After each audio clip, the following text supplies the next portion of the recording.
தெனாலிராமன் கதைகள். டில்லி அரசரை வென்ற கதை. ஒருமுறை டில்லி அரசர் பாபர் தெனாலிராமனின் திறமையை கேட்டு அவனை நேரில் காண விரும்பினார். அவனது திறமையைச் சோதிக்க விரும்பினார். எனவே தெனாலிராமனை டில்லிக்கு அனுப்புமாறு விஜயநகரத்திற்கு ஓலை அனுப்பினார். கிருஷ்ணதேவராயரும் தெனாலிராமனை அழைத்து, இதோ பார் தெனாலிராமா, இங்கே எப்படியோ உன் திறமையை காட்டி எங்களைச் சிரிக்க வைக்கிறாய். ஆனால் அதுபோல் பாபரிடம் நடக்காது. உன் திறமை அவரிடமும் பரிசு பெறுவதில்தான் உள்ளது. அவரிடம் நீ பரிசு பெற்று வந்துவிட்டால் நானும் உனக்கு பரிசு தருவேன். உன்னை திறமைசாலி என்றும் ஒப்புக்கொள்கிறேன். இல்லையேல் உனக்கு தண்டனை தப்பாது, தெரிகிறதா என்று எச்சரித்து அனுப்பினார். டில்லி வந்து சேர்ந்த தெனாலிராமன் பாபரின் அரண்மனைக்குச் சென்றான். சபையில் தான் செய்யும் அகடவிகடத்திற்கு யாரும் சிரிக்காதது கண்டு திகைத்தான். எவரும் சிரிக்கக்கூடாது என பாபர் முன்னரே கட்டளை இட்டிருப்பார் என யூகித்தான். இந்தச் சூதினை எப்படியும் முறியடிப்பது என முடிவு செய்து கொண்டான். மறுநாள் முதல் தெனாலிராமன் அரண்மனைக்குச் செல்வதை நிறுத்திக் கொண்டான். பாபர் தெனாலிராமன் சொல்லாமலேயே நின்றுவிட்டானே, சரியான தோல்விதான் அவனுக்கு என மகிழ்ந்தார். ஒருநாள் பாபர் தன் மந்திரியுடன் உலாவச் சென்றார். வழக்கம் போல அரண்மனைச் சேவகன் ஒருவன் சில பொன்முடிப்புகளைச் சுமந்து வந்தான். மன்னர் குதிரையை மெதுவாக நடத்திச் சென்று கொண்டிருந்தார். பாதை ஓரத்தில் முஸ்லிம் கிழவர் ஒருவர் தள்ளாடியபடியே ஏதோ செடிகளை நட்டு கொண்டிருப்பதை பார்த்தார். அவரருகே சென்று தன் குதிரையை நிறுத்தினார். பெரியவரே, இந்த தள்ளாத வயதில் என்ன செய்து கொண்டிருக்கிறீர்கள்? நல்ல மாங்கன்றுகளை நட்டு கொண்டிருக்கிறேன். இதை அவர் மிகவும் சிரமப்பட்டு கூறினார். ஏன் ஐயா, இந்த தள்ளாத வயதில் உமக்கு ஏன் இந்த தொல்லை? அத்துடன் இது காய்த்து பின் பழுத்து அந்த பழத்தை நீர் உண்ணப் போகிறீரா என்று சிரித்தார். அரசே, நாம் உண்ணும் மாங்கனிகள் நம் முன்னோர் நட்டதுதானே.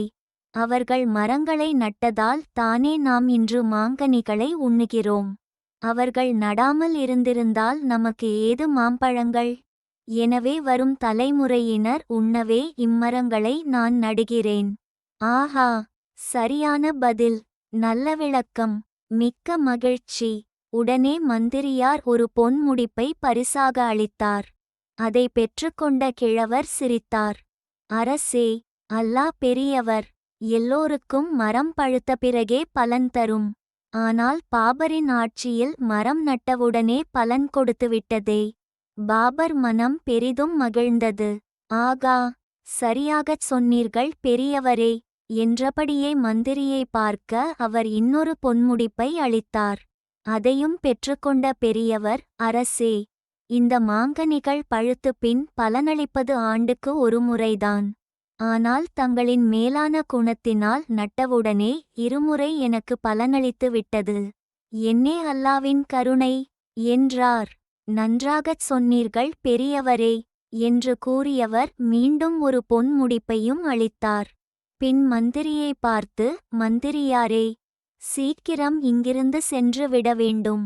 இல்லையேல் சாதுரியமாகப் பேசி நம் பொக்கிஷத்தையே காலி செய்து விடுவார் இந்த பெரியவர் என்று வேடிக்கையாகச் சொல்லிவிட்டு புறப்பட்டார் பாபர். சற்று நிற்க முடியுமா அரசே என்று சொன்ன பெரியவர் தன் தாடி மீசையை களைந்துவிட்டுத தெனாலிராமனாக நின்றார். பாபர் திகைத்தார். சற்று நேரத்திற்குள் 3 பரிசுகளை பெற்றவன் தெனாலிராமனா? தெனாலிராமன் பணிவுடன் கூறினான், அரசே, மன்னிக்க வேண்டும்.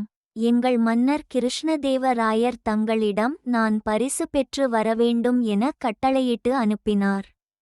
இன்று அவரது கட்டளைப்படியே தங்களிடம் பரிசுகளை பெற்றுவிட்டேன். இனி ஊர் திரும்பத் தாங்கள் அனுமதி அளிக்க வேண்டும். தெனாலிராமா, உண்மையிலேயே நீ திறமைசாலிதான். உங்கள் மன்னருக்கு என் வாழ்த்துக்களையும் தெரிவி. நாளைக்கு அரச மரியாதையையும் பெற்றுக்கொண்டு விஜயநகரம் செல்லலாம் என்றார் அரசர். பின் மகிழ்ச்சியுடன் அரண்மனைக்கு திரும்பினார். வெற்றியுடன் ஊருக்கு வந்து சேர்ந்த தெனாலிராமனை பார்த்த கிருஷ்ணதேவராயர் நடந்தவைகளை கேட்டறிந்தார். தான் சொன்னபடியே தெனாலிராமனுக்கு பல பரிசுகளையும் கொடுத்தார். தன் நாட்டின் கௌரவத்தை காப்பாற்றிய ராமனை மன்னரும் மக்களும் போற்றி புகழ்ந்தனர்.